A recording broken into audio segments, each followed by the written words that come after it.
City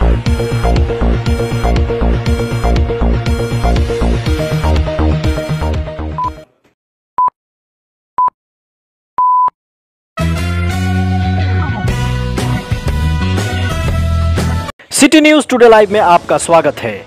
आज दिनांक 6 जुलाई 2021 city news today live की टीम चैनपुर चिवटाहा पहुंची।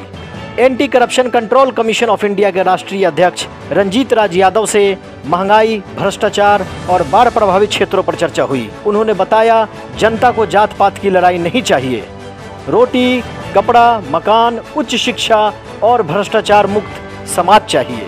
आइए हम बात करते हैं anti corruption control commission of India के राष्ट्रीय अध्यक्ष रंजीत राज यादव से।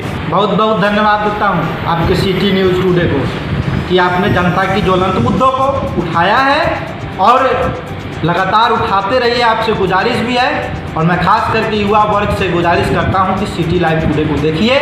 और ये एक ऐसा चैनल है जो अभी तक जनता के ज्वलंत मुद्दों को उठाती रही है, लेकिन मैं आपसे भी गुजारिश करूंगा कि यह जो आपकी जनता के ज्वलंत मुद्दों को आप अभी जो उठा रहे हैं, आगे भी निरंतर इसी तरीके से जनता और युवाओं की समस्या को उठाते रहिएगा। बहुत बहुत धन्यवाद sir. City news today live में आपका स्वागत है। जी बहुत बहुत धन्यवाद। और अभी जो है जहाँ देखा जा रहा है कि बहुत सारी महंगाई, जैसे पेट्रोल डीजल की महंगाई, मनचाहा गवर्नमेंट बस हो या प्राइवेट बस के सभी लोग जो है मनचाहा किराया वसूली कर रहे हैं।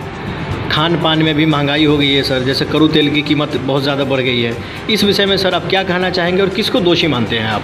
देखिए, महंगाई का जो मुद्दा है, यह देश में एक प्रकार की आर्थिक संकट को ला दी है यह महंगाई, और इसकी सारी जिम्मेदारी इस देश के मुखिया और प्रधानमंत्री। बताइए आप, जब से मोदी जी आए हैं तब से इन्होंने निजीकरण की ओर ध्यान दिया, कॉरपोरेट की ओर ध्यान दे रहे हैं, अडानी को बढ़ावा कर रहे हैं, अंबानी को बढ़ावा कर रहे हैं।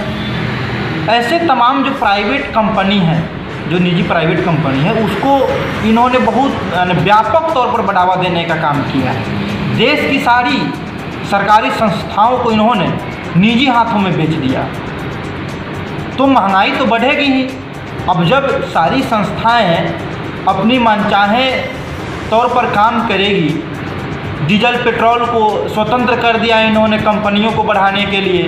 जब तक उस पर सरकार का आधिपत्य था, सरकार अपने हिसाब से उसकी रेट बढ़ा दी, तब तक तो कुछ हद तक ठीक था। लेकिन जब से मोदी जी ने तेल कंपनियों को बढ़ावा दिया है कि आप खुद से आप बढ़ा सकते हैं रेट इसका, तब से देखिए आसमान छू रहा है, शतक पार कर गया पेट्रोल का रेट बिहार में। डीजल जो है वो शतक के करीब पहुंचने वाला है।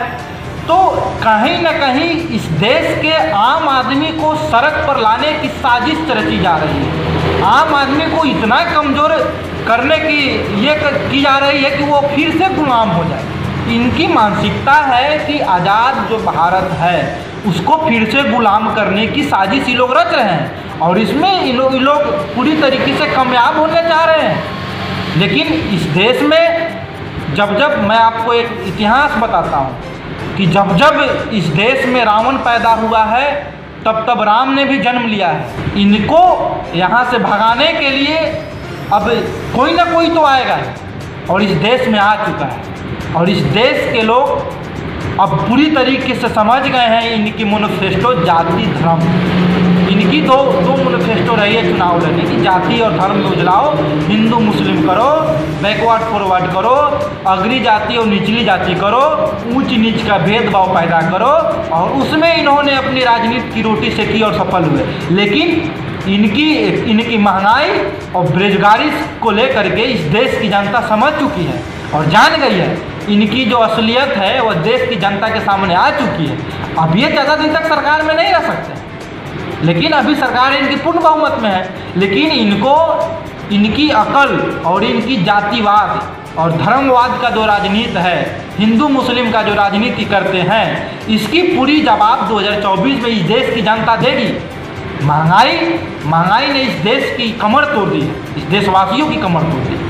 देशवासी कहीं से सुरक्षित नहीं है, देशवासी पूरा कंगाल हो गया। देखिए, लॉकडाउन पर लॉकडाउन लगाए जा रहे हैं। इस देश के नेताओं की तो मौज है, लेकिन आम आदमी का जो स्थिति है वह पूरी तरीके से खराब है। रोटी, कपड़ा, मकान, अच्छी शिक्षा, रोजगार इस देशवासियों को चाहिए। जब शिक्षा और रोजगार की व्यवस्था सरकार करेगी तो रोटी और कपड़ा, मकान स्वतः उपलब्ध हो जाएगा।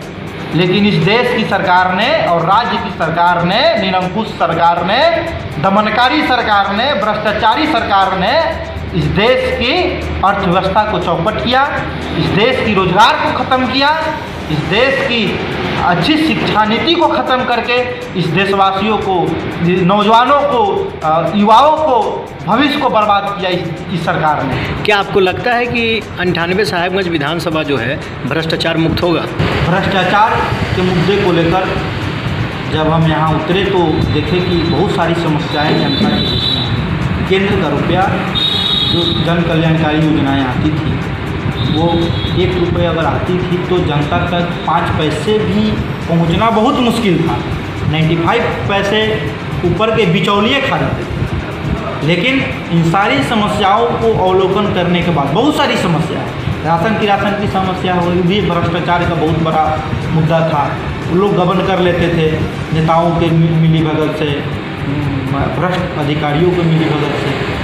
मैं भ्रष्टाचार के मुद्दे को लेकर इस विधानसभा के चप्पे चप्पे में गया, गांव गली गली में जब गया तो जनता को एक आस जगी और उस मैं आस को आज तक जिंदा करके रखा हूं कि अगर आप कहीं चले जाएं ब्लॉक में, 2 ब्लॉक है ना इस विधानसभा में, पारू और साहेबगंज, सिर्फ मेरा या मेरे टीम का नाम ले लेने से या कोई जानता है कि रंजीत राज के द्वारा भेजे हुए ये लोग हैं तो उससे पैसे की बात नहीं होती, उससे सिर्फ काम की बात है।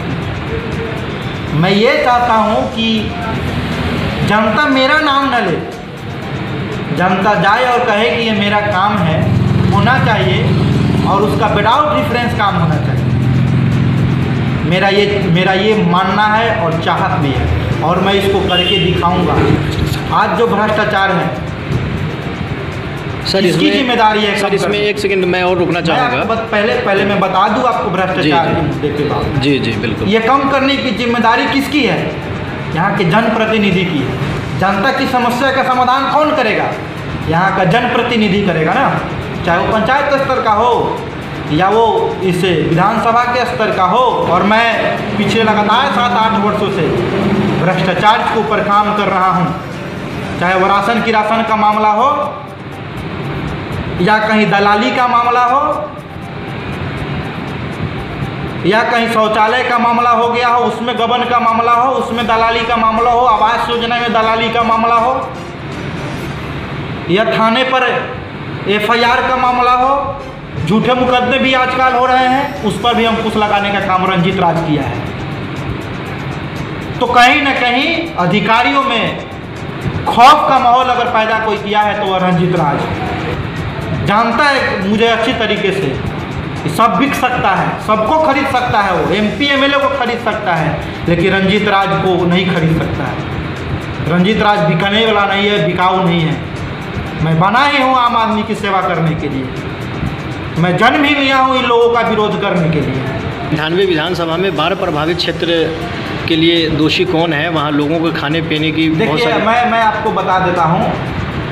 बाढ़ प्रभावित जो क्षेत्र है, इलाका है अपना साहेबगंज विधानसभा का, बहुत सारा रूपचपड़ा, बंगरा निजामत पंचायत हो गया, बंगरा निजामत हो गया, माधोपुर हजारी हो गया, इधर आपको फिर आपको फतेहाबाद हो गया, हुस्सेपुर रत्ती हो गया। जी बिल्कुल, हुस्सी हो गया। ऐसे बहुत सारे पंचायत हैं जो बाढ़ प्रभावित। तो आपके चैनल के माध्यम से भी हम लोगों ने देखा है, आप भी अवगत है, बहुत सारी चीज़ें जो हम लोग को पता नहीं चलता है, हमारी टीम बताती हैं। कुछ न्यूज़ चैनल जैसे आपकी चैनल कोई लगातार ये बाढ़ पे काम कर रही है तो हम लोग को पता चलता है, तो वहाँ हमारी टीम भी जाती है। लेकिन इसका जिम्मेदार जनप्रतिनिधि, सरकार को अवगत कराने की जिम्मेदार विधायक और MP को है, MLA और MP को है। तो इसका जिम्मेदार तो विधायक है और सांसद है। इसकी तैयारी उनकी पहले से नहीं है, निष्क्रिय है लोग। जब बार बार बाढ़ आती है, बार बार बाढ़ आ जाती है, बार बार हमारे क्षेत्र के लोगों की समस्या हो जाती है, तो इसकी जिम्मेदारी तो विधायक की है कि इन्होंने इसकी व्यवस्था पहले से नहीं की। अब बहुत सारी आबादी मैं आपको बता दूं, माधोपुर हजारी जो है बांध है, बांध के उस पार बहुत सारी आबादी है, तो वो बेघर हो जाते हैं बाढ़ के समय में। तो एक नए सिरे से बांध का निर्माण हो जाता, उस साइड एक रिंग बांध के निर्माण हो जाए, क्यों नहीं हो सकता है भाई? आप बैठे किस लिए हैं सत्ता में? आप सरकार के समक्ष बातें अपनी प्रस्तुत क्यों नहीं करते हैं, रखते क्यों नहीं है कि हमारी ये समस्याएं हैं? तो बाढ़ आपके लिए एक अवसर है। बाढ़ आम आदमी तो उससे परेशान है, लेकिन आपके लिए एक अवसर है जो आपको टेबल के नीचे से मिलता है। आपके लिए अवसर हो गया है, आप उसका लाभ उठाते हैं, तो ये चीज़ नहीं चलेगी। आप विधायक हैं, सांसद हैं, तो आपकी जिम्मेदारी है कि आम आदमी की समस्याओं का निराकरण करें, हमारी जनता के ऊपर कोई परेशानी ना आए। अगर आप ये सब चीज़ में विफल हैं तो आप रिजाइन कीजिए, आप उस योग नहीं है, आप उस योग नहीं है। मैं चाहता हूँ और आपसे विनती करता हूँ कि आप योग बनिए। आपको जनता ने आप पर जनता ने भरोसा किया है, आप उसके भरोसे पर उतरिए। जनता को कोई परेशानी नहीं होनी चाहिए, आपकी जिम्मेदारी बनती है। लेकिन आप जब जिम्मेदारी नहीं निभाएंगे तो ये रंजीत राज चुप नहीं बैठेगा। रंजीत राज विरोध करेगा, खुलकर करेगा, आंदोलन करेगा। आम आदमी की समस्या का समाधान होना चाहिए।